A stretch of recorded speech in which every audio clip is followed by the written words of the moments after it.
Tardes. Bienvenidos a esta sesión, que es nuestra última sesión de este año del ciclo hacia un nuevo multilateralismo en un mundo multipolar. Quisiera, en primer lugar, darle las gracias a Susana, a Natalia, a Ana Mangas y a Nacho, y excusar a Camino Mortera, que al final no ha podido incorporarse, a pesar de que hemos hecho varios intentos, pero no es posible incorporarla. Para nosotros esta sesión está en un momento interesantísimo porque Europa está siendo acosada desde la administración Trump de una manera muy peculiar, y es que yo creo que Europa sigue teniendo, por lo menos en nuestras constituciones informales que tenemos, pues sigue siendo un elemento donde se conservan todavía procedimientos democráticos y libertades públicas y derechos humanos que son importantes y que algunos parece ser que los están olvidando. Estamos asistiendo a un momento gravísimo de nuestra civilización donde se están conculcando el derecho humanitario, pero se están conculcando también el que estamos dando carta de naturaleza a invasiones como la que se produjo en Ucrania, o estamos ocultando los numerosos conflictos que hay en el mundo y que no hablan de un mundo en paz, sino un mundo absolutamente lleno de conflictos de los cuales se sabe muy poco porque estamos muy centrados en ver las horribles imágenes que hemos visto de Gaza, pero también las horribles imágenes que periódicamente nos llegan desde Ucrania. Estamos asistiendo, por lo tanto, a una reconfiguración del orden mundial, pero creíamos que era importante hacer este ciclo, hacer esta reflexión que acabará en enero con repensar qué papel pueden jugar todavía las Naciones Unidas y qué nuevas gobernanzas habrá que desarrollar para este nuevo modelo multipolar en el que estamos. Yo me voy a callar ahora, les doy las gracias a nuestros ponentes y especialmente a nuestra moderadora que ha hecho posible el contratar a estos ponentes tan estupendos, y desearles que tengamos una sesión excelente y que, bueno, podamos seguir haciendo sesiones de esta naturaleza y sin tener que arriesgar nuestros visados para ir a Estados Unidos, porque eso es otro de los problemas. Nunca me imaginaba yo que a lo mejor lleguemos al caso de preguntarnos a qué club deportivo pertenecemos para saber si nos dan un visado o no. Y es un poco qué hay en nuestras redes sociales para saber si nos van a dejar entrar o no.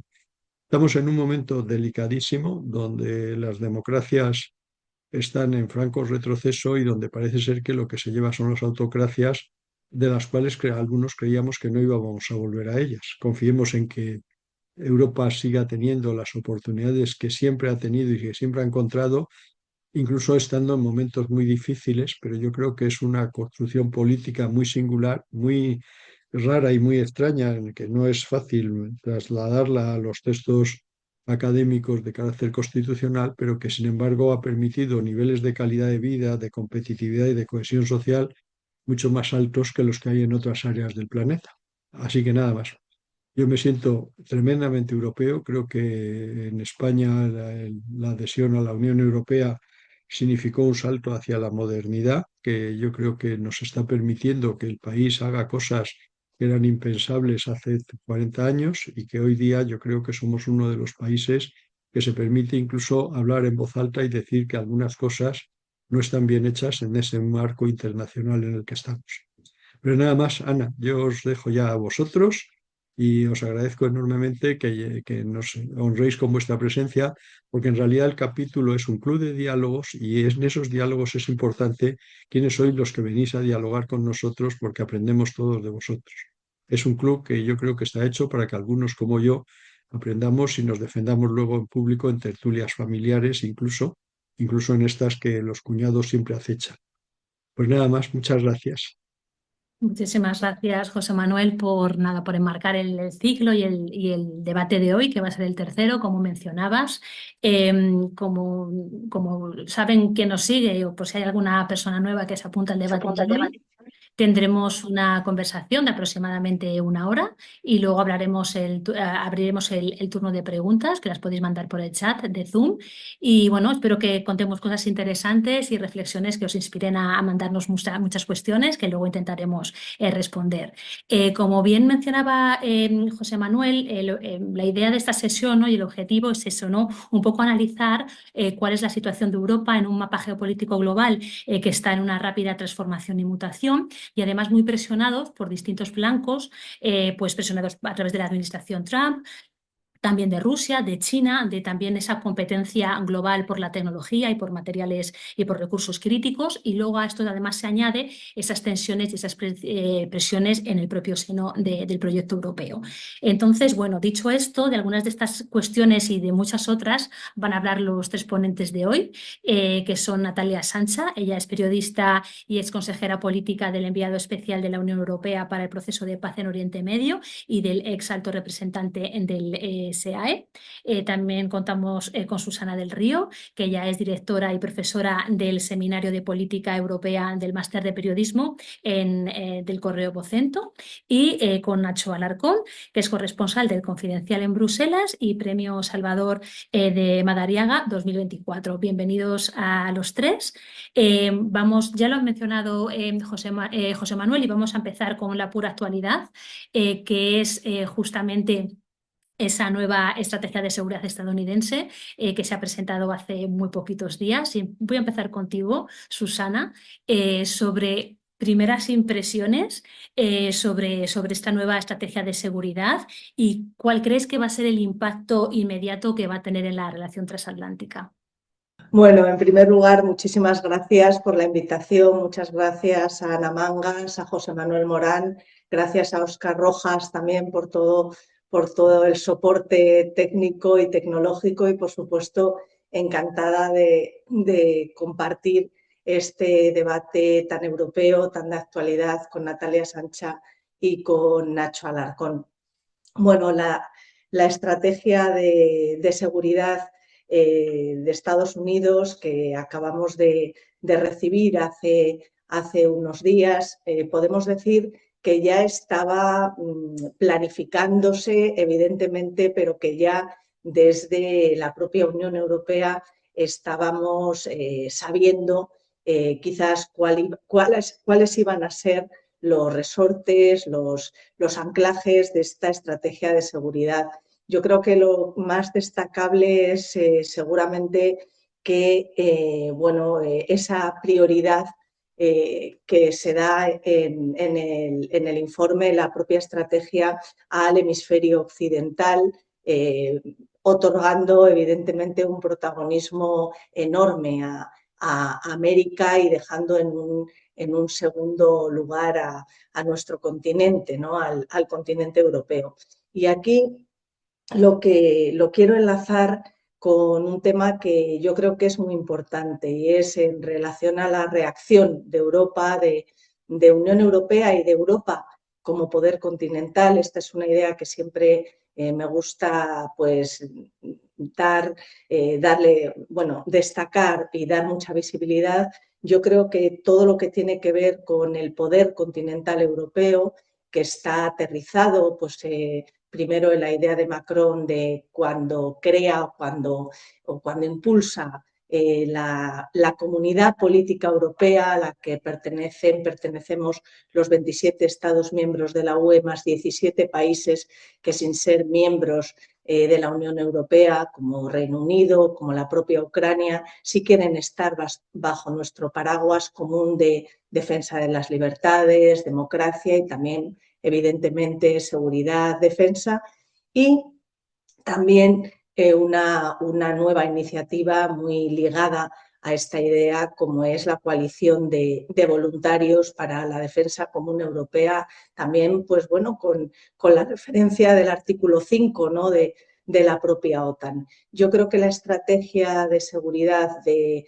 Estados Unidos quiere, evidentemente, lo primero, darse prioridad y dar prioridad a Estados Unidos, y luego, en segundo lugar, también pretende tambalear lo que son nuestros anclajes y dando también una visibilidad muy grande o impulsando los estados nacionales, la fragmentación de la Unión Europea, que es lo que de alguna forma le puede interesar a Estados Unidos a nivel comercial, a nivel financiero. Incluso ahora tenemos recientemente, hoy en el Parlamento Europeo, por ejemplo, todo el debate en relación al acuerdo con Mercosur, pues está intentando de alguna forma, como digo, fragmentar y de hecho hacer que la Unión Europea no sea Unión Europea, porque los 27 Estados miembros de la Unión Europea, su unión, la conjugación de valores, la conjugación de Carta de Derechos Fundamentales con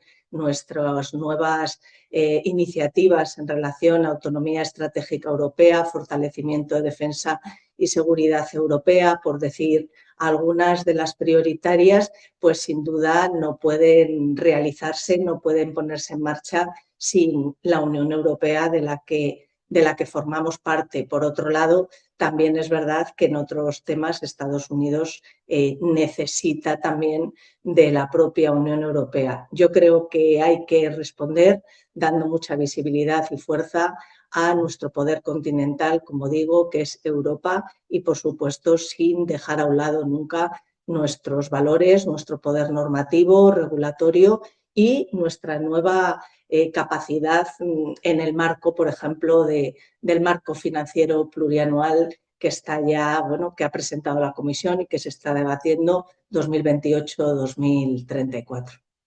Gracias, Susana. Con este panorama que nos has dibujado así para dar ese comienzo, Natalia, te quería preguntar si crees que la Unión Europea está preparada o ha llegado a ese punto, no sé si de madurez, de poder plantearse que quizá tenga que dejar de ver Estados Unidos como un aliado clásico y estructural y tenga que pensar en Estados Unidos más como un socio transaccional con el que se llegará a acuerdos en determinadas cuestiones, pero no en otros. No sé si tú cómo ves ese cambio en esta relación transatlántica, si lo ves como algo posible o si se está a medio camino, ¿cómo lo percibes? Pues estamos, como decía antes José Manuel, bueno, lo primero, buenos días a todos y me sumo a las gracias para todos vosotros por haber organizado hoy este debate y que podamos hablar de algo tan importante que nos atañe y que va a definir nuestro futuro, por lo menos a corto o medio plazo. Así que gracias al Club de Roma también.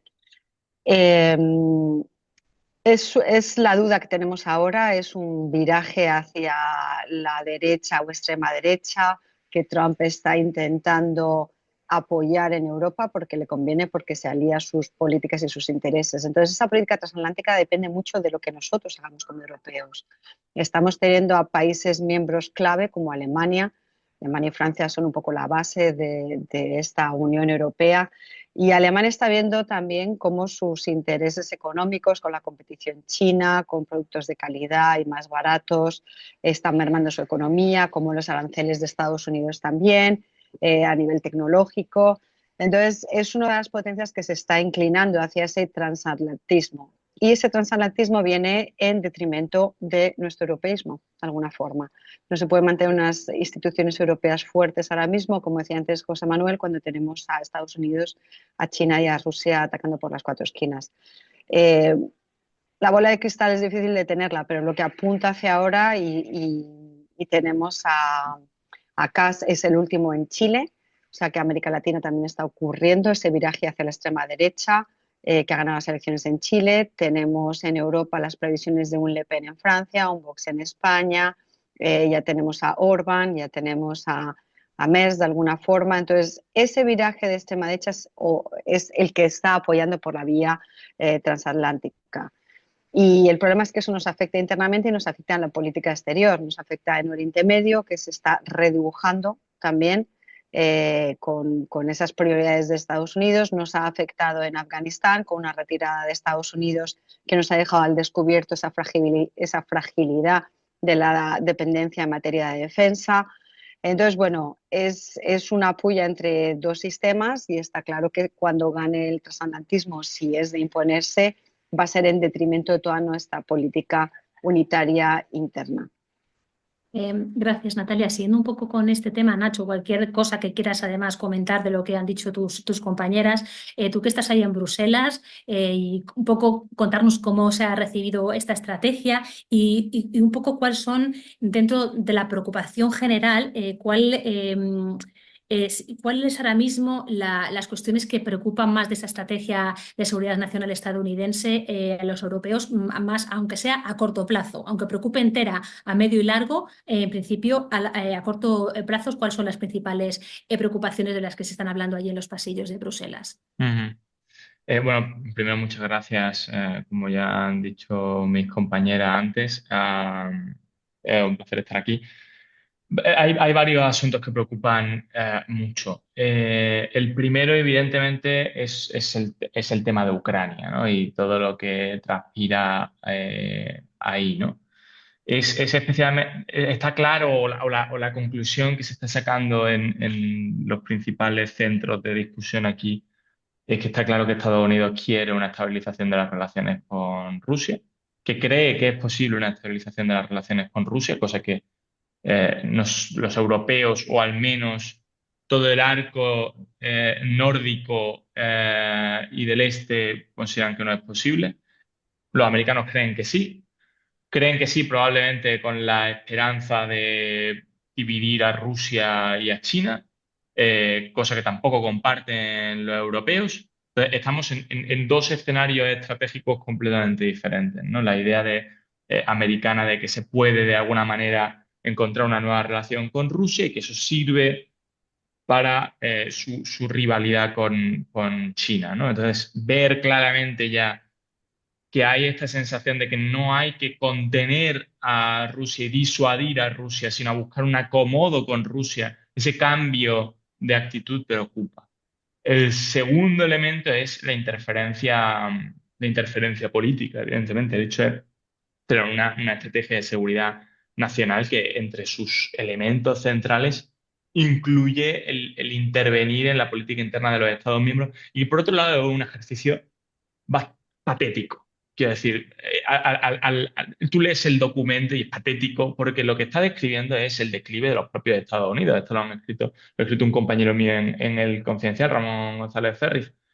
Está describiendo el declive de Estados Unidos y trata de proyectarlo en Europa, pues porque para parte de la élite política de Washington, Europa es Disneyland París, es un parque de atracciones que tiene que ser blanco, limpio, tradicional y demás y tal, y quieren que se mantenga así. Es un poco síndrome de París. Y ya está, o sea, en realidad se basa en una percepción del declive que es propia de Estados Unidos. Pero no deja de ser preocupante como han dicho mis compañeras, porque busca claramente una estrategia de división. Y la estrategia de división está estrechamente vinculada con la visión estratégica de la división del mundo. Es muchísimo más fácil gestionar una OTAN, y aquí hay que pasar a la visión OTAN, totalmente dividida, cada uno por su lado, sin ningún tipo de coherencia política entre los actores, que un espacio euroatlántico cohesionado, con una visión común de los intereses estratégicos y demás. Entonces, claramente hay un intento de división, pues porque conviene a la administración americana. Y esto, en el fondo, digamos, hay un elemento común con otras administraciones. Lo que ocurre es que aquí se añade el elemento ya más trumpista, ¿no? Más ideológico y de los elementos más radicales del trumpismo en Washington, ¿no? Pero hay algunos elementos que te suenan. De hecho, probablemente haya mucha gente que lleva muchos años en Washington trabajando en esta misma política, pero de manera inteligente, que se están llevando las manos a la cabeza. Porque el error que pudiera provocar que el debate de fondo es si va a acabar produciéndose eso, ¿no?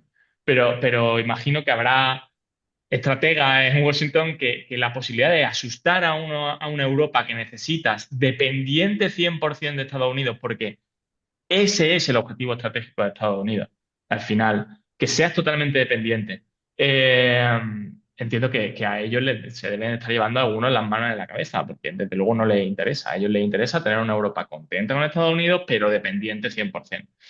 Entonces, bueno, hay muchos asuntos que están sobre la mesa, ¿no? Y lamentablemente, pues uno tiene que estar mirando 360 grados para captarlos todos. Aquí estamos cogiendo solamente algunos detalles, luego está todo el frente, evidentemente, comercial, etcétera. Hay muchos puntos por donde cogerlo, ¿no? Así que, bueno, ese sería un poco el resumen. Gracias, Nacho. Ya has lanzado muchas cuestiones de las que vamos a ir tirando del hilo y las comentaremos.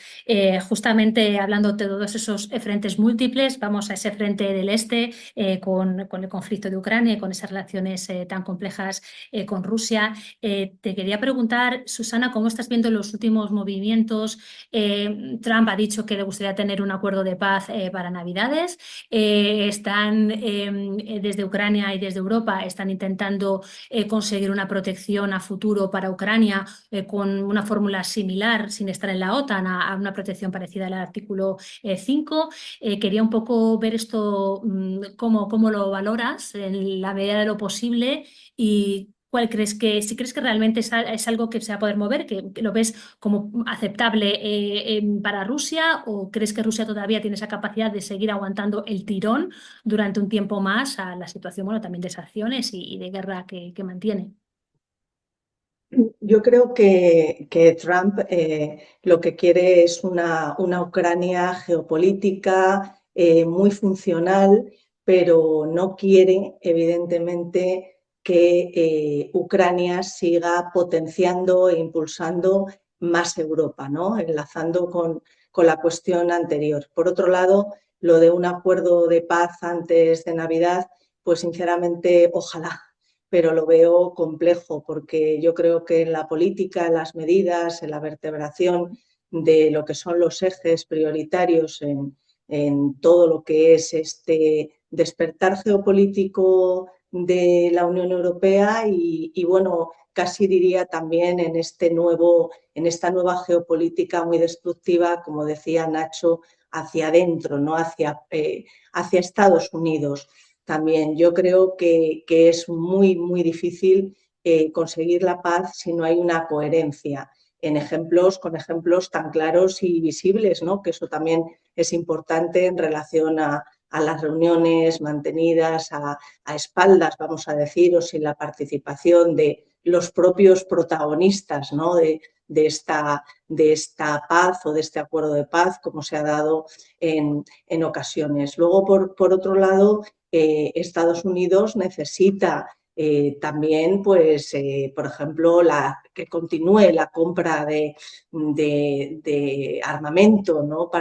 Desde Europa, con esos más de 480.000 millones de euros de países europeos comprando armas a Estados Unidos. Pienso que se está desencajando de alguna forma o de muchas formas, bueno, pues la geoestrategia, la geopolítica que teníamos ante nuestros ojos, ¿no? Tanto geográfica no, porque claro, la geografía es la geografía, pero sí en las alianzas. Y que evidentemente Trump lo que siempre potencia es los acuerdos bipolares, pero no potencia de ninguna manera el multilateralismo y lo que conlleva una política multilateral.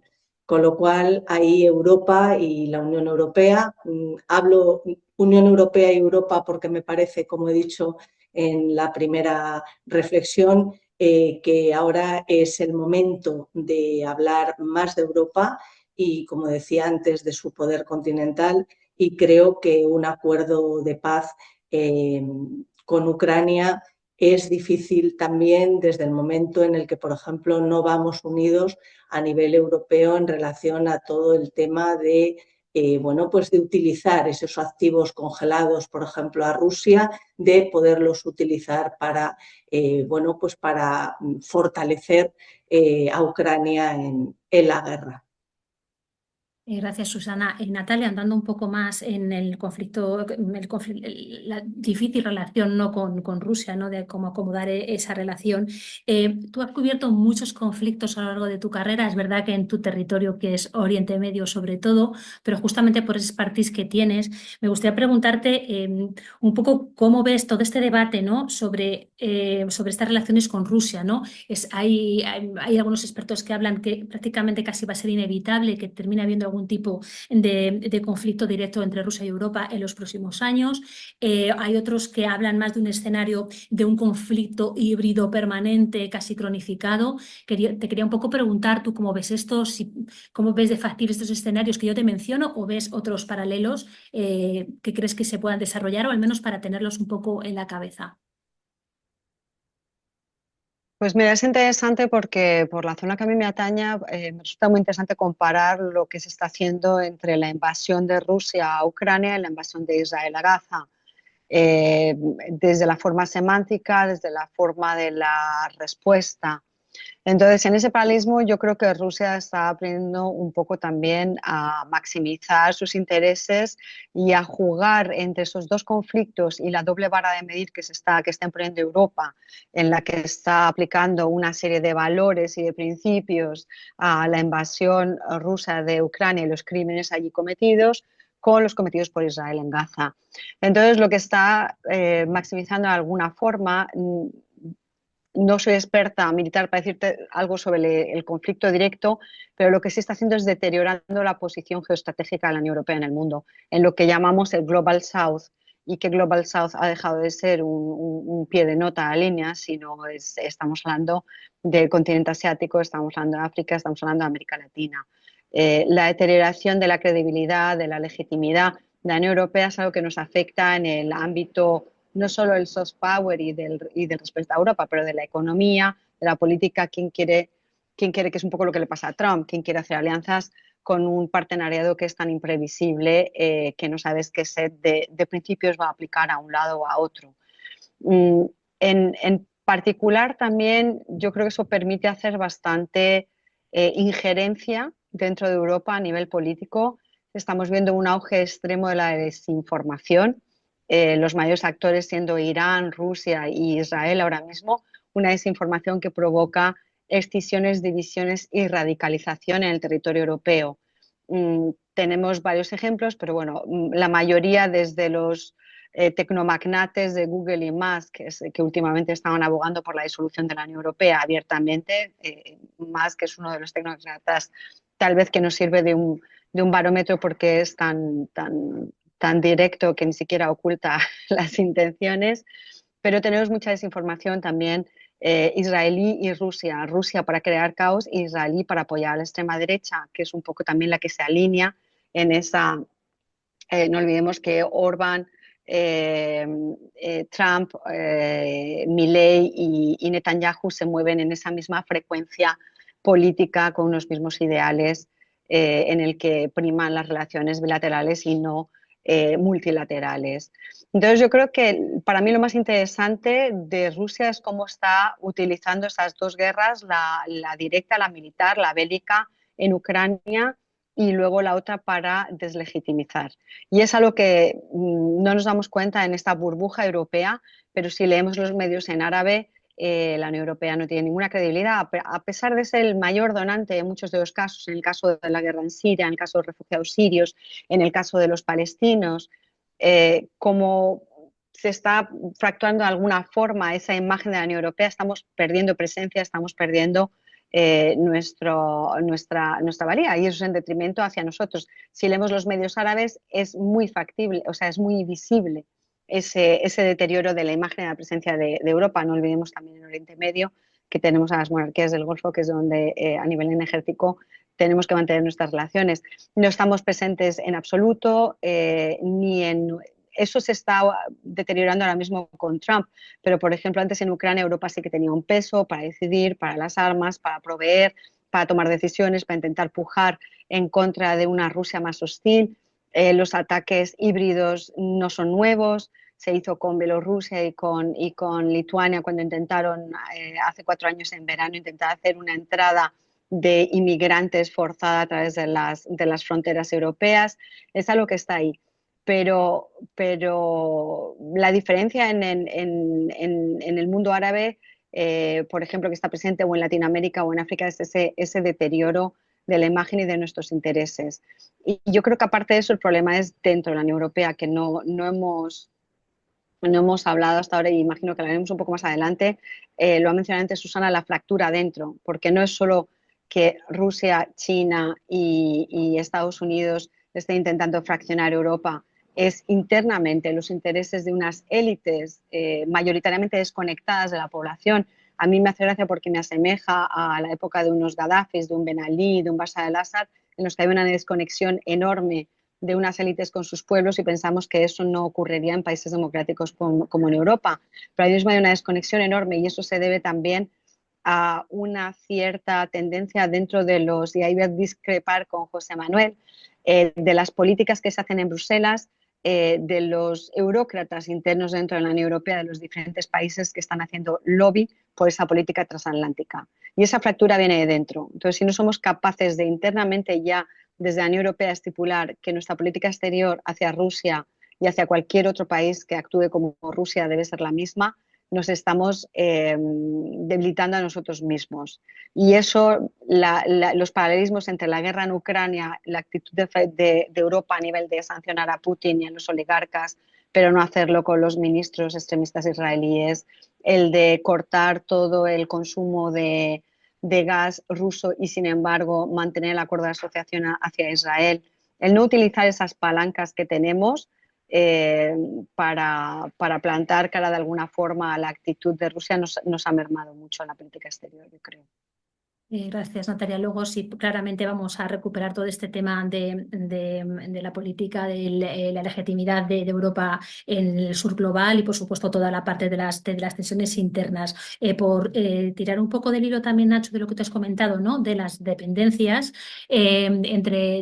por parte de Europa respecto a Estados Unidos, ¿no? Pues nos viene como claramente a la cabeza la cuestión de la defensa. Y te quería un poco preguntar ¿cuáles son los obstáculos que tú observas a todos los niveles en cuanto a industria, políticos, económicos, que realmente están dificultando construir una defensa europea que sea operativa en los próximos 5 años? Si tuvieras que destacar los elementos, los factores más que realmente los desafíos, ¿no? que están ahí en medio para conseguir esa seguridad, esa defensa europea. Retos a nivel industrial hay muchos, están ahí definidos en el libro blanco de la Comisión Europea de Defensa. Hay bastante ideas sobre cómo mejorar. Hay cosas incluso súper básicas de transporte, por ejemplo. Hay evidentemente una brecha de inteligencia enorme sin Estados Unidos. Es decir, ahora mismo la posibilidad de independizarse militarmente de Estados Unidos es una ficción, no es posible. Si todos los Estados miembros, todos de repente, bueno, salvo dos, de repente se pusieran a trabajar juntos en un ejército, con todo lo que gastan en defensa de manera conjunta, ¿podrían hacerlo? Sí. ¿Lo van a hacer? No. Entonces, hay que trabajar en el plano de lo real, y en el plano de lo real es que la industria europea ha estado dormida durante décadas, con lo cual volver a poner a funcionar es complicado, va a tomar años, va a tomar mucho tiempo. Entonces, en los próximos 5 años hay una serie de proyectos bandera que la Comisión Europea está intentando potenciar en términos de drones, en términos de defensa aérea, en términos, por ejemplo, también de marina, etcétera. Hay 5 o 6 campos. Yo no soy súper experto en defensa. Sigo la OTAN y con lo cual lo que siempre te queda de la OTAN es nuestra dependencia es de un actor supuestamente neutral, que es Estados Unidos, que entre nosotros pues, pone un poco de orden y además tiene un liderazgo indiscutido que nos dice qué es lo que tenemos que hacer, nosotros seguimos y punto, ¿no? Y luego hay un elemento adicional que es especialmente difícil de resolver y que yo lo trataba hace unos días en una newsletter, que es el tema nuclear. El tema nuclear es además uno de los problemas principales porque tiene muy mala solución. Es decir, nosotros tenemos una dependencia de la disuasión nuclear americana que es prácticamente total. O sea, tenemos sí, está Reino Unido y Francia que tienen capacidad nuclear, pero no tienen profundidad estratégica, es decir, no tienen armamento táctico nuclear, que es al final una parte muy importante de la disuasión nuclear. Entonces hay muchos niveles. Por encima de todos los problemas técnicos que pueda haber, hay un problema político y mientras que tú no resuelvas el problema de la percepción de riesgo y el problema también de la percepción de riesgo de la dependencia de Estados Unidos, no vas a tener la voluntad política de poner de verdad la carne en el asador e invertir en defensa lo que tienes que invertir. Y de invertirlo bien, de invertirlo de manera inteligente, porque evidentemente lo que vimos en La Haya, bueno, pues era un intento de apaciguar a Trump, pero ya está, ¿no? Entonces, hay perfectamente capacidad económica de sobra, se gasta dinero mucho más del que haría falta para tener una disuasión seria. Lo que ocurre es que se gasta mal, se gasta descoordinado, se gasta también mucho en armamento americano, que ya hemos descubierto en los últimos tiempos algunos de los problemas que tiene a la hora de si quieres de verdad independizarte de Estados Unidos. Pero bueno, el debate yo creo que no va a coger forma realmente hasta que no haya una discusión seria respecto a la amenaza, a la doble amenaza, ¿no? Es decir, tomamos en serio la amenaza rusa, pero nos tenemos que tomar también en serio la amenaza de la posibilidad de no contar con el respaldo americano a los niveles que nosotros queremos. Y en este sentido, creo que nosotros desde España nos estamos quedando muy fuera del debate. Claramente hay un arco del que hablaba antes, nórdico y del este, que va a otra velocidad por completo. Y creo que los retos a los que nos enfrentamos son tan grandes que yo no daría por hecho que lo que tenemos ahora en Europa vaya a ser la estructura política definitiva de lo que queda de siglo. Y no creo que sea bueno que los países que están alejados de la amenaza principal para la seguridad de una parte importante de Europa nos desconectemos del debate, porque o sea, están funcionando a otro ritmo en intercambio de inteligencia, van a empezar a comprar de manera conjunta. Creo que ayer hubo una reunión en Helsinki de todos los países nórdicos y bálticos. Encima, además, cuentan con la participación británica, lo que les da este backstop nuclear del que hablábamos antes. Es decir, hay ahí en el norte, y por norte me refiero a todo el arco que va desde el Reino Unido, los nórdicos, el Báltico y luego hasta Rumanía, hay un debate que está cogiendo otra velocidad y deberíamos engancharnos porque si pensamos de verdad que nosotros podemos quedarnos al margen de lo que ocurre en el resto de Europa, pues sería un error, y creo que lo pagaría España en general, lo pagaría caro a largo plazo, ¿no? A medio plazo, es verdad que, bueno, puedes pensar que puede invertir menos en defensa, que tiene costes, tiene costes en el corto plazo más alto engancharte al debate, pero en el largo plazo no es así, ¿no? Y por apuntar un par de cosas respecto a lo que decía Natalia antes. Creo que es un asunto tan serio y que no hemos sido capaces de abordarlo en consecuencia, el tema de Oriente Medio, que se va a pagar un precio enorme. Y yo creo que ya no tiene remedio, o sea, el daño está hecho. Dicho eso, pues lo único que queda es, bueno, saldar deuda a nivel interno. Creo que no, da igual que esto se vaya a ciertos países y se diga, oye, mira, fíjate los daños terribles que tiene para nuestra reputación tu posición en este debate. Creo que da igual, sinceramente. Pero bueno, hay muchas cuentas pendientes entre nosotros, ¿no? Y eso precisamente daña la necesidad de, oye, tenemos un enemigo común, tenemos un riesgo que en gran medida es común. Entonces, bueno, muchas veces no se ven los mimbres necesarios para tener una visión estratégica común.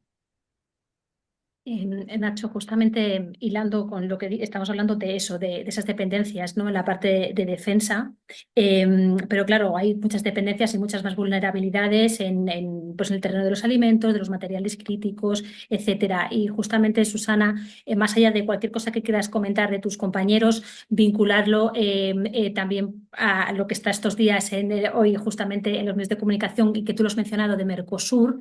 ¿No? Esa necesidad también de buscar otras alianzas, de buscar otros territorios donde hacer negocios, ¿no? Para bueno, pues, por diversificar, ¿no? También todos todas esas vías comerciales y de alianzas.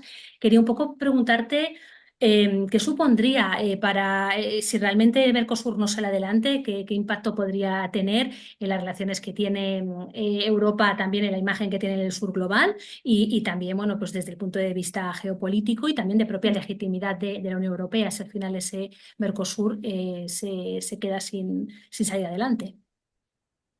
Bueno, pues realmente sería una pena, ¿no? Porque Mercosur es un gran aliado geoestratégico, comercial, financiero, que nos ayudaría también en todo lo que tiene que ver pues, con los informes de Mario Draghi, ¿no? Sobre competitividad, o el de Enrico Letta, más allá de un mercado, precisamente evitando y poniendo el foco, ¿no? en la fragmentación de los 27 mercados para tener un verdadero mercado único europeo que de tú a tú pueda bueno, pues crear ese gran mercado, por decirlo de alguna forma, único europeo, que ya está ahí, pero que hay que darle solidez y hay que unir. Y respecto a Mercosur, pues una oportunidad enorme. Has hablado, Ana, de las tierras raras, materias primas. Aquí lo estaba pensando mientras hablaban también Natalia y Nacho, realmente China, bueno, está siendo muy inteligente porque China de una forma, por decirlo de alguna manera, ¿no? Pausada, de una forma muy pensada también y dando mucha prioridad a su escala comercial y no metiéndose tanto, aunque esté apoyando a Rusia en la guerra de Ucrania, pero China podemos decir que pone el foco y el enfoque en el comercio de una manera muy, muy clara. Luego, hombre, también estoy de acuerdo en que hoy, por ejemplo, en el debate en el Parlamento Europeo, pues se hayan de alguna forma endurecido o también revisado cuáles van a ser bueno, pues las alianzas, las medidas en ese acuerdo UE-Mercosur para que tampoco puedan salir en un momento dado perdiendo pues sectores y comerciales, sectores estratégicos de industria en la reindustrialización de la Unión Europea, o lo que sucede, por ejemplo, con el marco financiero plurianual en relación a que si incrementamos la partida, por ejemplo, de defensa, que es necesario, evidentemente, también hay que revisar otras partidas como la de agricultura y, por ejemplo, aquí en España, pues la PAC, bueno, la PAC a nivel europeo, pero aquí en España la agricultura pues es un sector muy importante como en otros países. Yo creo que Mercosur es importantísimo, que la Unión Europea, por supuesto, dejando muy claros y midiendo mucho, como ha hecho hoy el Parlamento Europeo, cuáles son las consignas del acuerdo, pero que si no lo hacemos ya, pues evidentemente tenemos ahí una oportunidad que podemos perder y a la que se pueden, no sé, unir, por decirlo de alguna forma, o que pueden recoger otros mercados emergentes. Y luego también decir que, por ejemplo, España tiene un catalizador enorme y una oportunidad enorme porque un idioma común como es el español, pues también hace muchísimo más ágil, ¿no? La viabilidad del comercio y la viabilidad de los acuerdos Mercosur, como también otros acuerdos con otros países de América Latina, con lo cual saldríamos perdiendo, pero sí que estoy también al mismo tiempo de acuerdo, como digo, con esa capacidad de reglamentar y de poner unas medidas realmente que cuiden también nuestro propio comercio y nuestros propios sectores estratégicos a nivel europeo. Luego me decías, Ana, por si quería comentar algo respecto a la cuestión anterior y sí quería decir que bueno, Estados Unidos mantiene vamos a decir, aparte de una irresponsabilidad, al mismo tiempo una descoordinación, ¿no? Y unas contradicciones muy patentes en relación, por ejemplo, al documento sobre seguridad nacional estratégica de Estados Unidos, al mismo tiempo que quiere socavar y que quiere dividir a los Estados miembros de la Unión Europea y dar muchísima importancia, ¿no? A que los estados nacionales, a que todo lo que tiene que ver, lo decía al principio Natalia, ¿no? con la extrema derecha, con populismos, yo iría más allí, ¿no? Más allá de extrema derecha y de extrema izquierda, populismos, extremismos, pero sobre todo extrema derecha, con quien Trump establece esa frecuencia, que también decía Natalia. Hay una contradicción muy patente y es que quiere que Europa, pues que se haga cargo de una responsabilidad primaria y prioritaria de su propia defensa antes de 2027, pero al mismo tiempo está socavando y nuestra unión en relación a fortalecer la seguridad y defensa europea y que sea complementaria, evidentemente, con los aliados, con la OTAN.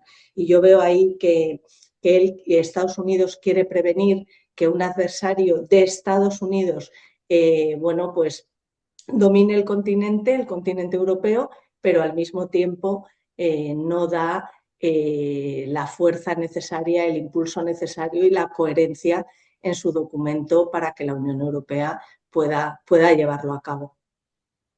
Gracias, Susana. Pasando de esa América Latina, ¿no? Y que has hablado de Mercosur, y luego también tus apuntes sobre defensa. Natalia, quiero volver a tocar otro poco también Gaza y Oriente Medio y cómo todo lo de Gaza ha erosionado muchísimo la autoridad moral de la Unión Europea también en el sur global.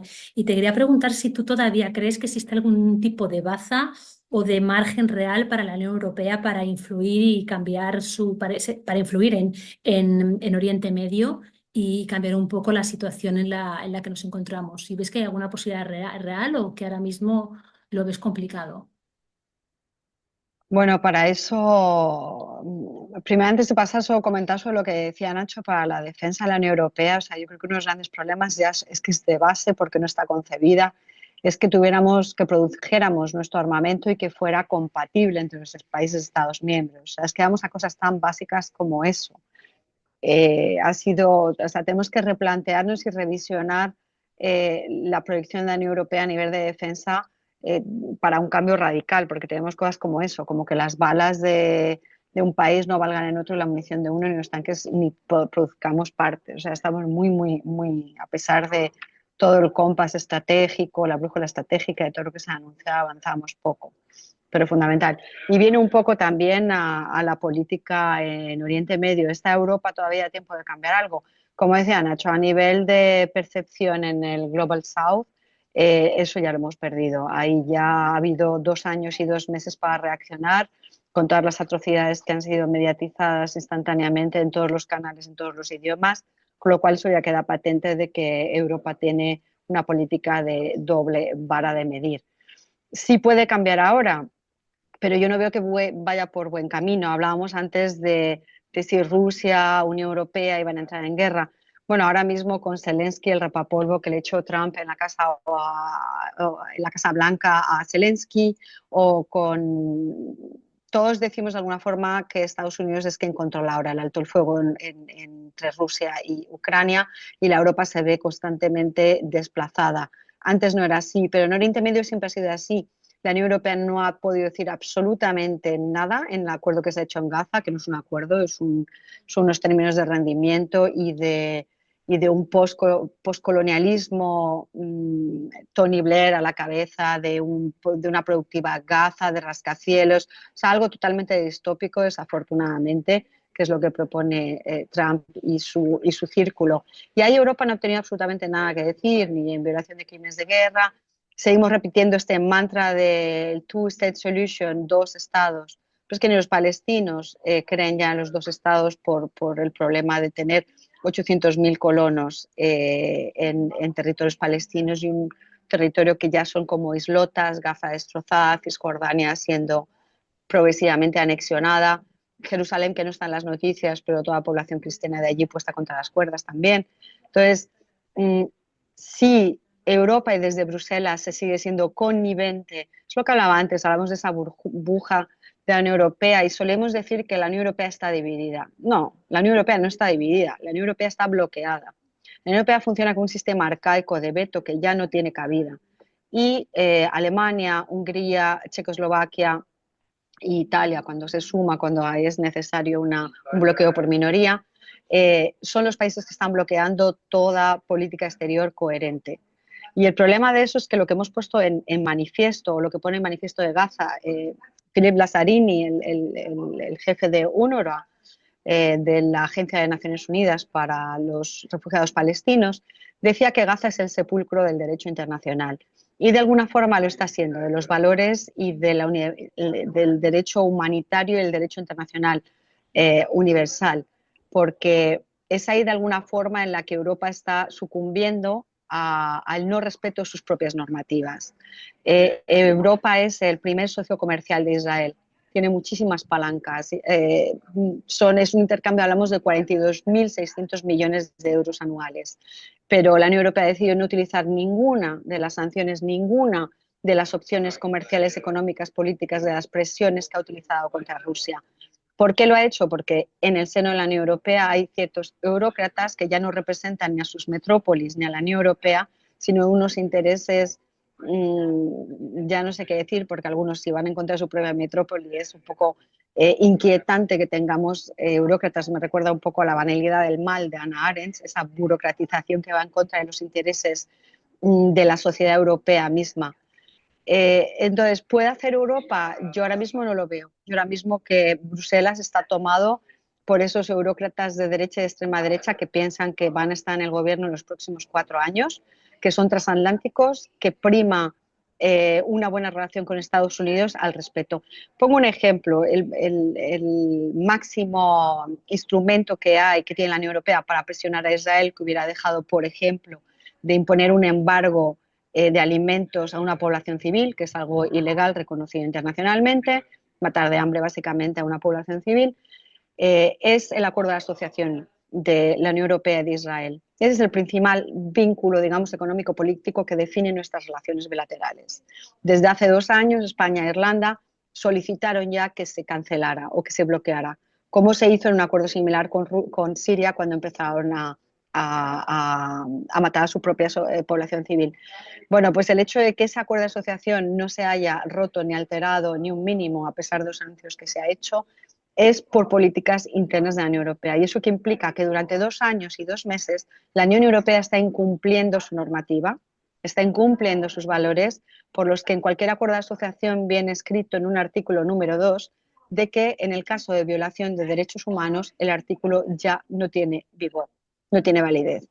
Y ese artículo, que es nuestra propia normativa, llevamos 2 años y 2 meses incumpliéndolo, nuestras normas, por un Estado externo a la Unión Europea que está, de hecho, investigado por genocidio en la Corte Penal Internacional y cuyo primer ministro está vetado su entrada en Europa. Entonces, ¿se podría? Sí, se podría. Se podría si de repente la Unión Europea quiere respetar sus propias normativas y es anular el acuerdo de asociación, imponer todas las medidas anunciadas por la Corte Penal Internacional, sancionar a los ministros, a los dobles ciudadanos europeos que están contribuyendo en territorios ocupados, que es ilegal para nosotros. Tenemos ciudadanos franceses, españoles, italianos combatiendo en Gaza. Entonces, todo eso se podría hacer, pero no es que no haya voluntad, es que hay una política estructurada de victoria, de que ya vienen las derechas a gobernar Europa, y se está bloqueando con este derecho a veto que hay en Europa. Entonces no va a cambiar. El problema de todo esto que no se ve, hablamos mucho, y ya con esto termino, de la reputación de la Unión Europea fuera, pero no hablamos de la reputación de la Unión Europea dentro, la falta de creencia ya de los ciudadanos europeos en la Unión Europea como una institución que realmente baila en el aire sin ninguna estructura fija. Y es de los propios europeos los que estamos hablando ahora mismo. Si no hay una reforma interna, es algo que ocurre con otras instituciones como la ONU. Nadie tiene credibilidad en el Consejo de Seguridad de Naciones Unidas. Cuando hay un voto para sacar una prohibición de la tortura y que tenemos Estados Unidos, Argentina y Israel votando en contra y vetándolo, no hay ninguna credibilidad ya. Y en la Unión Europea ese es el problema que tenemos. Yo creo que más allá de plantearnos cuál es el impacto fuera o nuestra visibilidad o nuestra cómo nos ven, es dentro de la Unión Europea de reformarlo o sinceramente se va a volver en una herramienta en contra de los intereses de los ciudadanos europeos más que en la defensa. Gracias, Natalia. Son ya las 8. Os voy recordando a todos los asistentes que nada, que podéis ir mandando preguntas por eso. Recordad que es por la cajita de preguntas y respuestas de Zoom, ¿vale? Entonces, cuando vayan llegando, voy a ir recuperando mientras seguimos la conversación. Nacho, justamente hablando, ¿no?, de estas incoherencias, ¿no?, sí, esas incoherencias, ¿no?, dentro de la política europea, ¿no?, respecto a Oriente Medio, etcétera. Por tocar un poco también China, sí que tenemos esa sensación de que China tiene como muy claro también sus estrategias, o al menos parecen más coherentes, ¿no?, su estrategia tanto en América Latina como en África, como en los países asiáticos. Y entonces te quería un poco preguntar también tu percepción sobre cómo ves la estrategia de la Unión Europea respecto a China, si la ves realista, si la ves sólida, coherente. ¿Cuál crees que son por el momento los aciertos y por ahora las grandes debilidades o desafíos por delante? Ujú. Bueno, la estrategia respecto a China ha cambiado mucho desde 2019. Se están empezando a hacer realidad algunos de las ideas que había detrás de aquella denominación de China como un socio, competidor económico y rival sistémico, ¿no? Esa triple denominación que se le dio a China, siendo el elemento central que pesa cada vez más toda la parte final de esa denominación, ¿no? Tanto rival sistémico como competidor económico. A competidor económico se le añadiría ahora probablemente mucha gente aquí en Bruselas, competidor económico desleal y rival sistémico, ¿no? Creo que se sigue sin tomar completamente en serio el reto a nivel comercial que presenta China y a nivel estratégico. Hay un nivel de ingenuidad en algunos Estados miembros que ven la posibilidad de inversiones directas como algo más importante que tener una estrategia de seguridad económica seria respecto a China. Y esto no va de ser anti-chino, o sea, esto va de ser realista y de entender que cuando pierdes por completo una industria, hay gente como dice, bueno, vamos a dejar un poco más de inversión directa y ya en algún momento cerraremos el grifo. Sí, en algún momento lo mismo dentro de 5 años no te queda industria o no te queda industria una parte importante de tu industria. Porque, bueno, pues porque la estrategia china es mercantilista por completo, tiene una visión, evidentemente, a largo plazo que a nosotros nos cuesta pues, porque tiene que ser una democracia o 27 democracias. Bueno, casi 27 democracias. La cuestión es que, claro, es muy difícil enfrentarte a ese reto, ¿no? Pero empieza a haber un mayor realismo y se empiezan a tomar medidas que son necesarias, ¿no? Cuesta lo que sea, como demuestra el hecho del despliegue de la red 5G y que incluso en un tema muy delicado del despliegue de 5G, en algunas zonas muy delicadas, con cierta infraestructura muy delicada, aún así se decidiera no dejar fuera de las licitaciones públicas a determinadas empresas. Pero bueno, poco a poco se va desarrollando una visión más realista respecto a China, ¿no? Yo creo que por englobar todo este debate, mi visión de lo que está ocurriendo y a la conclusión a la que llego, es que todas estas cosas que estamos comentando y que parecen islas, desde mi perspectiva, hay que asumir el declive europeo y que hay que asumirlo como algo relativamente bueno, porque si tú lo controlas, tú puedes decidir hacia dónde lo llevas. Y noto todavía en muchos sectores una negación o una voluntad de resistir. Y hay que resistir, pero hay que resistir no pensando que nosotros vamos a seguir siendo la potencia que por otro lado dejamos de ser hace un siglo. Porque no, las cosas no funcionan así. Y vamos hacia un declive, que es obvio, que es buena noticia porque hay millones y millones de personas saliendo de la pobreza en otros lugares que no son Europa. Y con lo cual la potencia económica, comercial, estratégica de Europa va a seguir cayendo.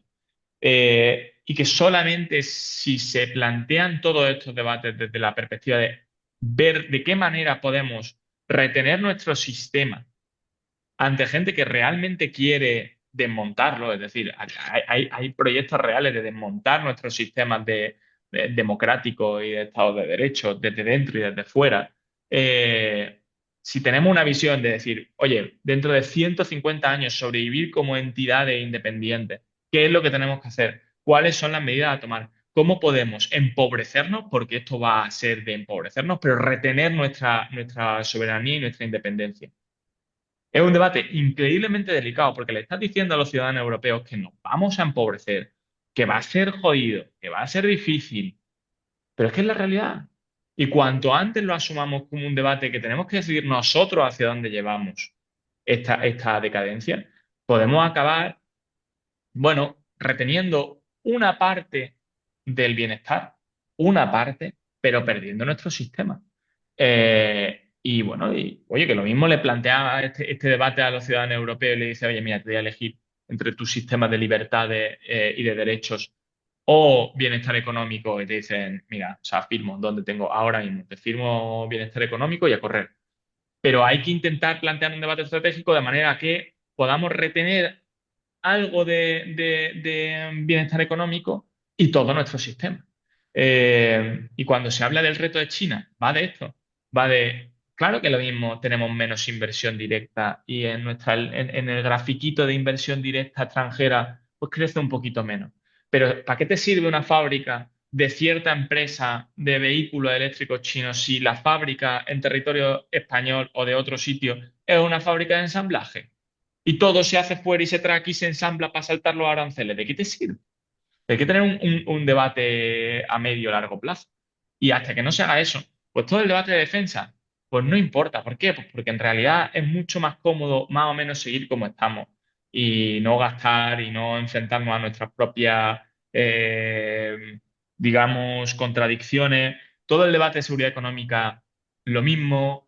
El debate de comercio, pues claro, para los franceses, para los polacos, con sectores agrícolas y ganaderos grandes, pues es mucho mejor evitarlo porque tenemos elecciones en Francia el año que viene y en Polonia a finales del siguiente. Entonces, todos los debates pues, se pueden postergar. Y la realidad es que los europeos vamos a transitar, y creo que estamos transitando, y este verano ha sido un golpe de realidad, vamos a transitar rápidamente del orgullo a la vergüenza. Y la realidad es que hay un camino intermedio. Ya no somos lo que éramos, hay que asumirlo, pero tampoco tenemos que convertirnos en una colonia. Entonces, la negación de esa vía intermedia es lo que te va a llevar a la vergüenza y es lo que nos va a llevar a, bueno, este verano aquí en Bruselas empezábamos a hablar del inicio del siglo de la humillación, ¿no? Si estamos entrando en un siglo de la humillación. Bueno, pues hay que resistirse. Y lo mismo entramos en un siglo de la humillación, oye, pero hay que resistirse. O sea, bueno, creo que estoy siendo un poco general, pero es que creo que mi obsesión es conectar todas estas cosas porque son temas que hablamos continuamente aquí en Bruselas, que esto es un manicomio y hoy hemos escrito de reducir emisiones de vehículos eléctricos. Porque Alemania lo necesita para salvar 5 años, porque no va a salvar más, pero Alemania lo necesita. Que esto sería otro debate, cómo Alemania nos puede acabar arrastrando a todos los demás. Hemos estado hablando de activos rusos. Ahora aquí estamos hablando de defensa, además tal. Todos estos debates hay que conectarlos, ¿no? Y este es el gran reto. Gracias, Nacho. Te vemos ahora un poco entrecortado. A ver. Voy a intentar arreglarlo, Vale. a ver si soy capaz. No, sí. Vale, ahora bien. Sí, Susana, que adelante. Sí, por todas las cosas que han comentado. Quería comentar, para que no se quede antes del debate fuera, aunque lo podemos recuperar, por ejemplo, pues el Schengen militar, ¿no? Para que haya libre circulación pues de equipamientos militares, de tropas, etcétera, y relacionarlo, por ejemplo, con este último Eurobarómetro. Las encuestas se han hecho entre el 9 de octubre y el 5 de noviembre y, bueno, un 79% de los europeos, bueno, pues abogan y quieren una política que conlleve al mismo tiempo una seguridad y una defensa europea propia, una defensa común europea. En España, por cierto, qué contradicción en relación al porcentaje, ¿no?, del gasto en defensa, un 85% aquí en España. Entonces, yo creo que con todo lo que está sucediendo, ahí también, por ejemplo, Trump, una contradicción, ¿no? Porque él, como medida, vamos a decir, hasta de chantaje, voy a ir más allá, quiere pues que la Unión Europea incremente muchísimo su presupuesto en defensa, pero al mismo tiempo, lo que decía también antes, no quiere o no impulsa de ninguna manera en su estrategia de seguridad nacional pues fortalecer la Unión Europea para que lo consiga. Pero llama la atención este Eurobarómetro y esa, vamos a decir, también distancia entre lo que quieren los ciudadanos, lo que ven los ciudadanos, que es importante porque lo es en esta etapa tan crucial, y al mismo tiempo la poca representatividad que vemos en los asuntos políticos para llegar, ¿no?, a decisiones. Primero a nivel nacional y luego, bueno, a nivel europeo, pues digo siempre que, por favor, que la política nacional no invada la capacidad de búsqueda de consenso. Decía antes Natalia el tema, ¿no?, de la propia forma, ¿no?, de método de decisión de la Unión Europea. Es evidente que con una reforma de los tratados o con una reforma que está permitida a través de distintos artículos, ¿no?, de nuestros tratados como mecanismo, como instrumento, etcétera, pues se pase también, claro, de la unanimidad a la mayoría cualificada en temas que realmente requieren una urgencia en la toma de decisión. Gracias, Susana. Ya habéis hablado mucho, y por andar un poco más en todas esas divisiones internas, en las interferencias externas, el auge de la extrema derecha. Natalia, te quería preguntar si crees que Europa está preparada institucionalmente para un ciclo con gobiernos nacionalistas que puedan bloquear la acción exterior común. Realmente, ¿qué opciones habría ante un ciclo que pueda venir en un futuro no muy lejano?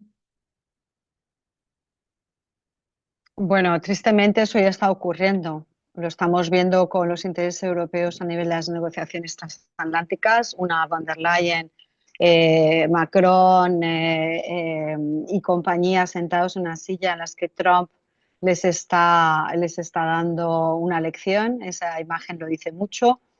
Al mismo tiempo tenemos Gaza, Rusia, en la que Europa está hacia afuera. Yo creo que ya hay un suerte de secuestro interno de una élite política que sabe que es la ganadora en las encuestas, por lo menos en las intenciones de encuestas, y están actuando acorde. Y el problema es que las actuaciones que tienen la política incongruente de Oriente Medio y la política, como decía, pues entre otras Alemania para salvar su sector automovilístico. Ahora mismo lo que estamos viendo, por ejemplo, es que todo indica que ya está ocurriendo.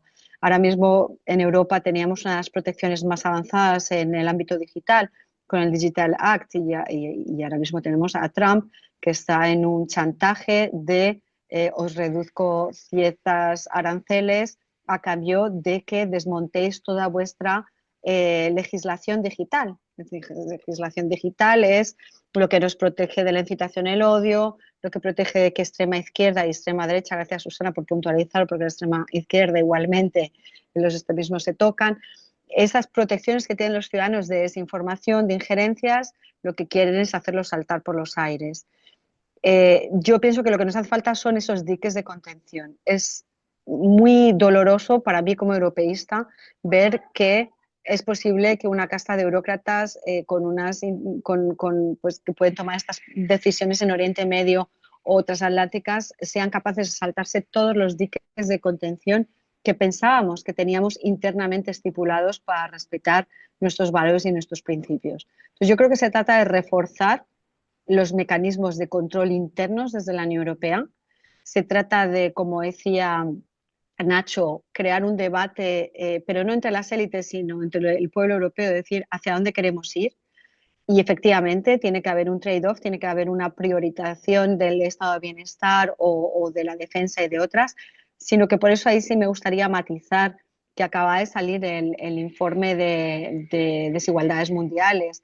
Entonces, el crecimiento económico no implica un reparto o una redistribución que nos beneficie a todos. Aquí dice que el 10% de la población mundial concentra el 75% del patrimonio y del 53% de los ingresos. Entonces, una Europa más rica no son los europeos más ricos, un Estados Unidos más rico no son estadounidenses más ricos. El reparto es cada vez más desigual.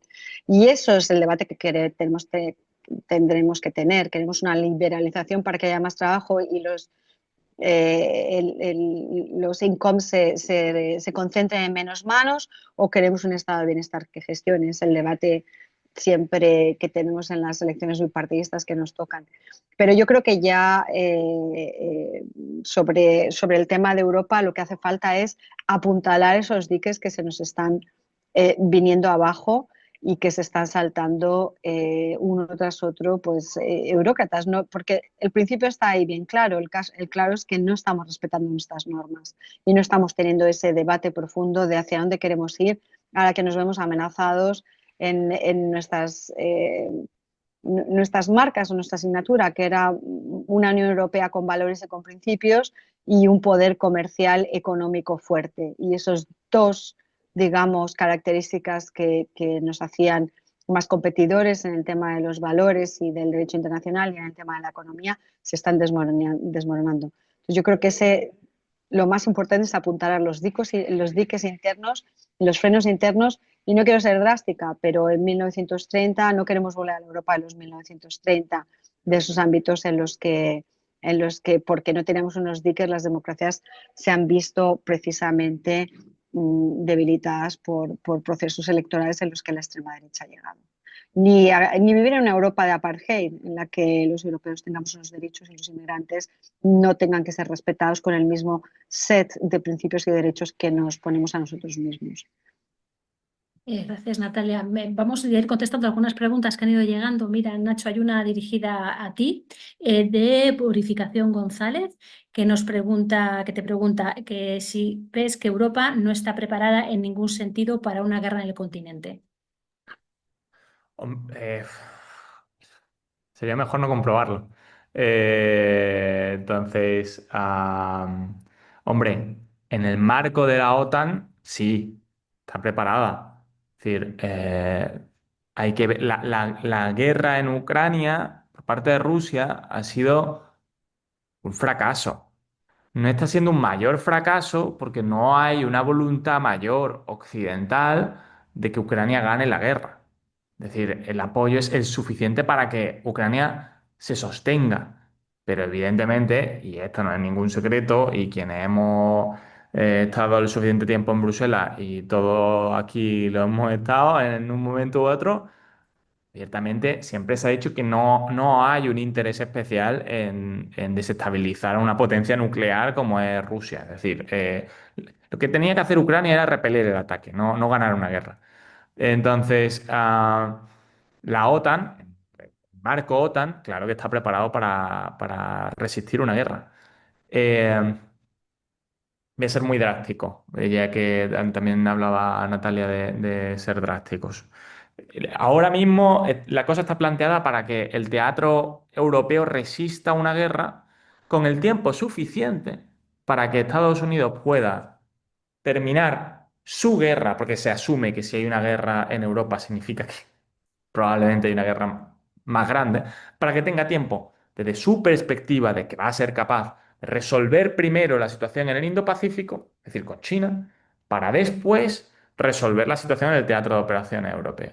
Es decir, la OTAN se ha extendido mucho en los últimos 30 años, lo suficiente, consideran los Estados Unidos, y de ahí viene en gran medida su intención de ya contentar a Rusia, considerar que hasta aquí hemos llegado, la OTAN se ha extendido lo suficiente porque tienen los suficientes kilómetros de alianza atlántica, y suena muy crudo, pero tienen suficientes kilómetros de alianza atlántica para terminar con lo que tengan que hacer en el Indo-Pacífico y luego centrarse en el teatro de operaciones europeo. Entonces, ¿está preparada para resistir una guerra? Dentro del marco OTAN, sí. El tiempo es suficiente como para que Estados Unidos le dé tiempo de terminar lo que tenga que hacer por ahí y luego volver aquí.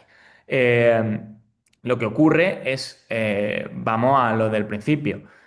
Europa lo que le interesa es tener capacidad de decidir.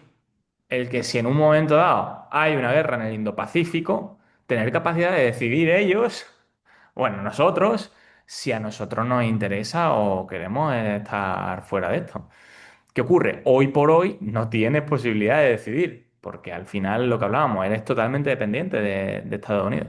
Y de ahí viene para mí la doble pinza de la estrategia de seguridad americana. Por un lado, te mantengo dependiente, por el otro lado, te refuerzo como estados-nación, cada uno por separado, de manera que tú tampoco te coordines, tampoco me la líes. Yo quiero gobiernos que sean una colonia política americana y yo a cambio os sigo dando seguridad. Insisto, pensando en un conflicto que va más allá del teatro de operaciones europeo. Un conflicto solamente en Europa, claro que está preparada Europa, con Estados Unidos. Sin Estados Unidos, no.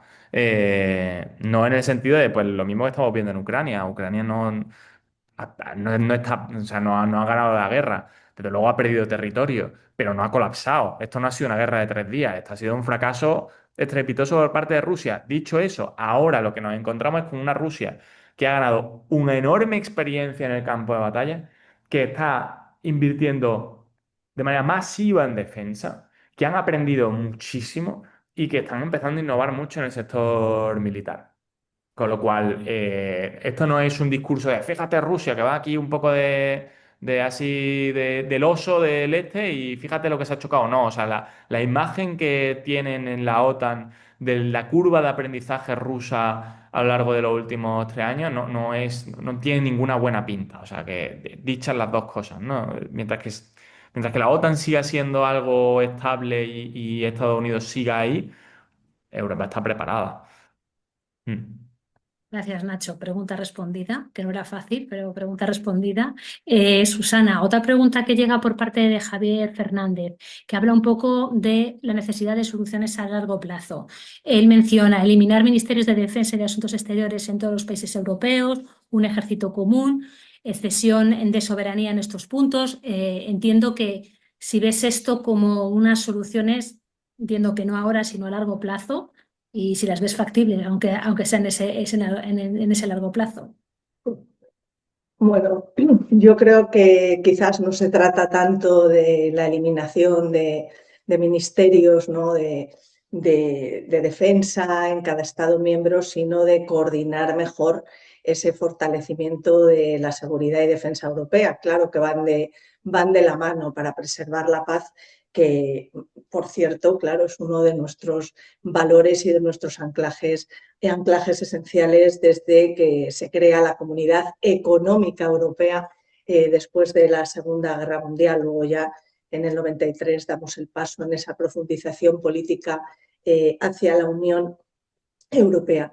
Yo creo que se trata más de, recogiendo la idea de Nacho de esa vía intermedia, de ser capaces realmente de fortalecer nuestra defensa común, de que tengamos un ejército común, pero siempre, y esto lo dijo Merkel en el Parlamento Europeo hace ya la legislatura anterior, cuando habló de la defensa europea y dijo que complementaria evidentemente a la OTAN y con un ejército común, en el que, por cierto, Trump a la vez estaba tuiteando que para qué fortalecer la defensa común europea o para qué tener un ejército europeo si ya teníamos o tenemos a la OTAN. Eso fue así durante ese discurso del futuro de Europa con Merkel, Angela Merkel, en el hemiciclo.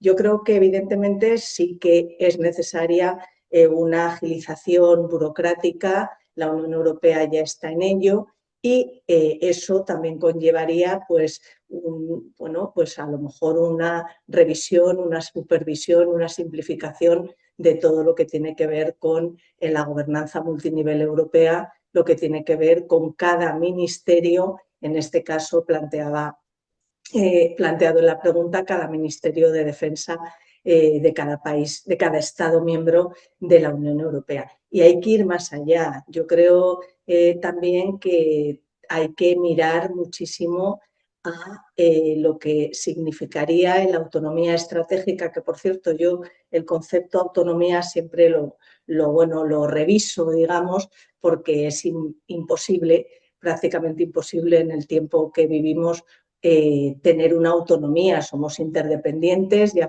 sea como quiere Estados Unidos de una forma más bipolar o una forma bilateral, nosotros tenemos que seguir mirando por el multilateralismo y bueno, en eso sí que le doy la razón, digamos, a Trump, porque es bueno para nosotros poder reforzar esa política de defensa europea y al mismo tiempo y que en el 2027 podamos complementar, vuelvo a repetir, la complementariedad de un ejército europeo con siempre con la OTAN. Como decía Nacho, podemos, ojalá no haga falta, bueno, pues tener una defensa muy importante, pero siempre, evidentemente, con Estados Unidos, con Estados Unidos y en la OTAN, en el marco de la OTAN.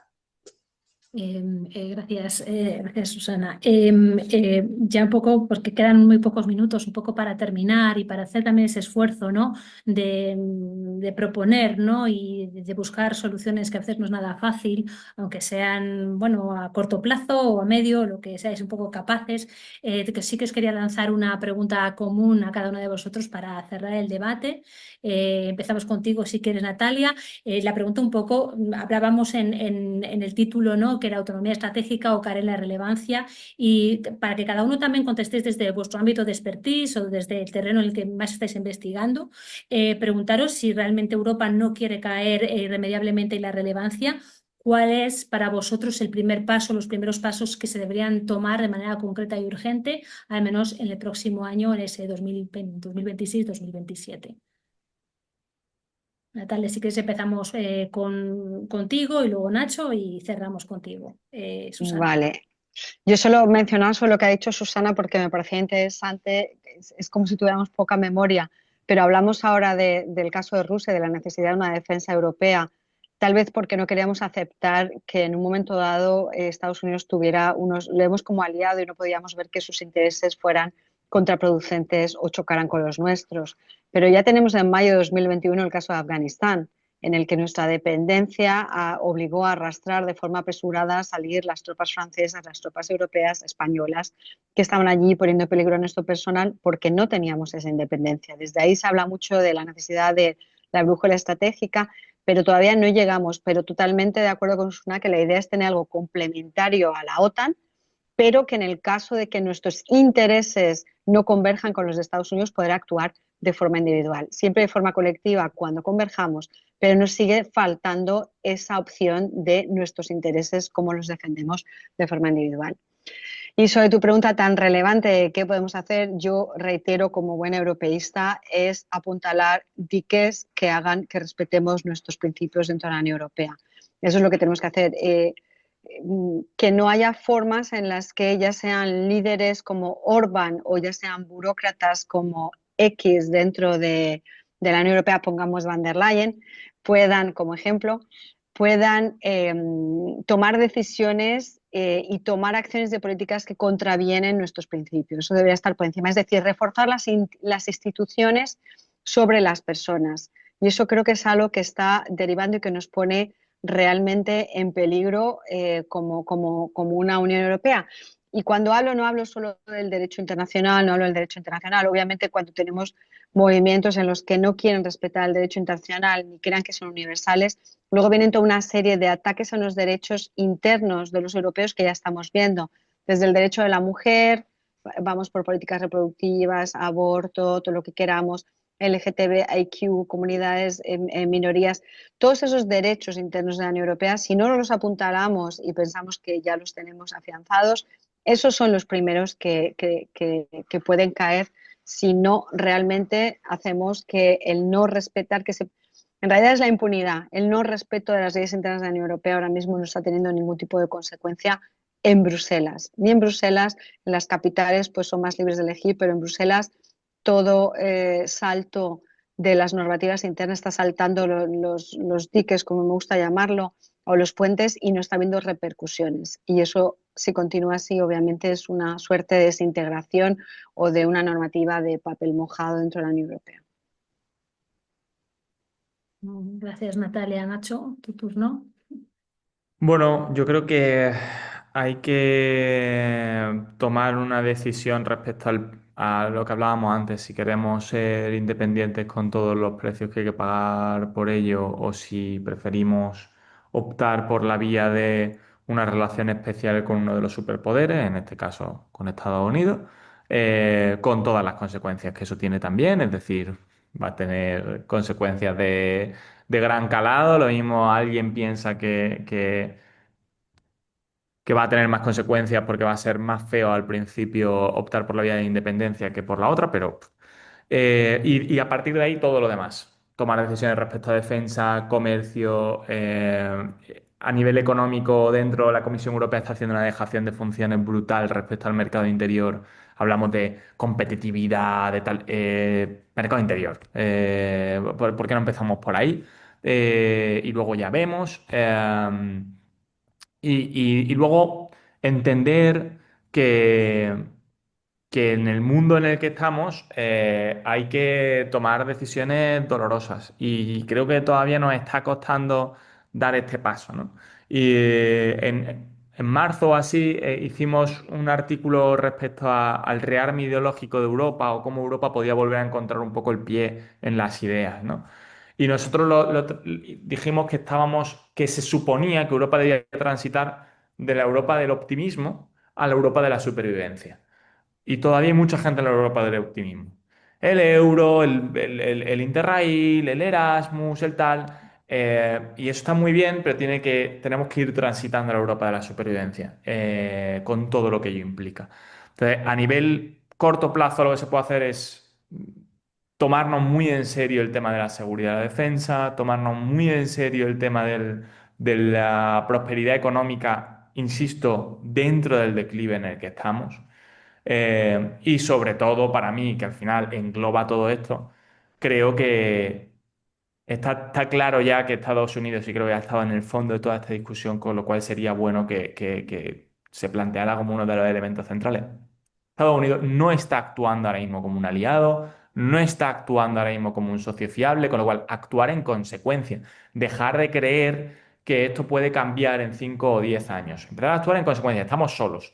Y si estamos solos, empezar a tomar medidas. Si de verdad nos tomamos en serio y asumimos de verdad que estamos solos, todo lo demás va a venir. Porque aquí a nadie le interesa desaparecer, a nadie le interesa la irrelevancia. El problema es que se cree que hay una alternativa intermedia entre la irrelevancia y la autonomía estratégica. Y no la hay. Es decir, si no escoges autonomía estratégica, lo otro es la irrelevancia, 100%. Entonces, bueno, en el momento en el que se haga esa reflexión interna y todo el mundo lo hagamos, pues lo mismo, el resto del dominó cae solo. Va a doler, pero caerá solo. Susana. Sí, bueno, para mí, en primer lugar, saber conjugar permanentemente pues, nuestros valores, nuestros anclajes, nuestra Carta de Derechos Fundamentales de la UE con los enunciados de libertad, igualdad, dignidad y solidaridad en el marco de la ciudadanía y la justicia, vinculada jurídicamente a nuestro Tratado de Lisboa. El Estado de Derecho es lo que es la Unión Europea y ser capaces, como digo, de conjugarlo con estas decisiones de alto voltaje, de gran calado, de muchísima altura, de respuestas tangibles, como son las asignaturas pendientes que tenemos sobre la mesa, ¿no? Defensa y seguridad de la UE, fortalecimiento de nuestra capacidad estratégica, menos dependencia de otros mercados emergentes y de otros modelos económicos e incluso políticos, y luego pues atender permanentemente al día a día, ¿no? Se debería caer el tópico de que la Unión Europea, cuando quiere decidir de verdad, es lenta, porque tenemos el gran ejemplo de cómo decidió rápidamente, por ejemplo, para la campaña de vacunación coordinada europea, aún no teniendo la UE la competencia de sanidad, pero se dio ese gran paso, o el granito de los fondos de recuperación europeos Next Generation EU. Otra cosa es cómo se han utilizado en cada Estado miembro o si se han utilizado. Y luego un tema, ya para terminar, que me parece muy importante, es el tema de, bueno, el pacto de migración europeo, un pacto de migración real, un pacto de migración que realmente atienda a las personas. Y un tema que no creo que no hemos tocado es el tema del modelo regulatorio. Para mí, el modelo regulatorio europeo tiene que, evidentemente, agilizarse para no encorsetar al tejido empresarial, para poder llevar a cabo una reindustrialización de la Unión Europea a nivel militar en todos los sectores, y al mismo tiempo tiene que agilizarse, flexibilizarse para no encorsetar, como digo, al tejido empresarial o industrial, pero al mismo tiempo lo tenemos. El modelo normativo europeo es único en el mundo, es un modelo equilibrador, necesario. Lo tenemos en la primera ley europea y mundial, que es la ley de inteligencia artificial. Podemos decir que sea más ética, que sea menos ética, pero es necesaria al volumen, ¿no?, de decisiones y de temas de interferencias, incluso en nuestros modelos democráticos, en nuestras democracias y en todo lo que tiene que ver con las propias campañas electorales. Tenemos que flexibilizarlo, pero al mismo tiempo la Unión Europea no puede perder un ápice de su capacidad regulatoria. Y luego medir mucho y mirar mucho a nuestro poder continental, como decía al principio, yo creo que es fundamental, y hacerlo también a través de esa reforma de los tratados, de nuestros instrumentos, de nuestros mecanismos, para agilizar aquí también la capacidad de decidir de la Unión Europea y de pasar, como decía antes, en algunos ámbitos de la unanimidad, la mayoría cualificada, para poder decidir rápido. Muchísimas gracias a los tres por todas las reflexiones y todas las ideas compartidas, también a los asistentes por las preguntas que han mandado. José Manuel, te doy paso para que hagas el cierre del debate. Así que adelante, gracias. Nada, es un debate que lo único que tengo que decir es que en algún momento, no sé si ha sido Natalia o Susana, me han acusado de un excesivo optimismo. Y es que, claro, no es lo mismo cuando uno tiene 78 años y cuando hace treinta y tantos años ve la posibilidad de empezar a ser parecido a los europeos. Es un entusiasmo que todavía me mantiene. Pero después de haberos oído a vosotros, nos vamos a ver obligados a hacer un ciclo exclusivo de Unión Europea, porque realmente habéis planteado muchos dilemas, que algunos de ellos son dilemas morales, o sea, y que es algo que yo creo, no sé, Ana, si tú estuviste en una sesión que hicimos hace mucho tiempo, hace como 3 o 4 años, donde el sur global nos acusaba a nosotros de que qué lecciones íbamos a dar nosotros cuando nosotros habíamos contribuido a un colonialismo y habíamos ignorado las reivindicaciones de esos mundos que son ajenos a este mundo confortable de la Unión Europea. O sea, la Unión Europea tiene que revisar también su propio planteamiento, y lo habéis puesto de manifiesto cuando habéis señalado el diferente trato que le hemos dado al conflicto de Ucrania y el diferente trato que estamos dando a Gaza y al tema de los dos estados y a la situación de ignorar que ya esos dos estados seguramente sean uno de los imposibles nuevos que tenía que haberse hecho a lo mejor en 1948 y no se ha hecho. Y entonces estamos pagando las consecuencias y estamos asistiendo a la penetración de colonos y a tener una Cisjordania llena de agujeros por todos los lados que hace prácticamente imposible el que esos dos estados puedan llegar a ser una realidad fáctica en el tema. De ahí que tengamos que volver. O sea, a mí me ha parecido un debate sumamente interesante porque habéis planteado montones de conflictos de intereses y de las discapacidades que a veces tenemos desde la Unión Europea o el poder que algunos burócratas resuelven algunas cosas sin mirar a cuál es el estado de la Unión y cuál es el interés general de la ciudadanía de esta Unión. Lo que sí es cierto es que Europa va a tener mucho acoso ahora porque su modelo y su modelo tanto regulatorio como de derechos es un modelo que choca con otros modelos que son totalmente autocráticos y donde los derechos de las personas y los derechos de las minorías dejan de contar para ser arrollados por los derechos de la generalidad, ¿no? Y esto a mí me preocupa porque yo creo que el ámbito de libertad que se ha construido en la Unión Europea de una manera rara es algo verdaderamente sorprendente, es casi milagroso.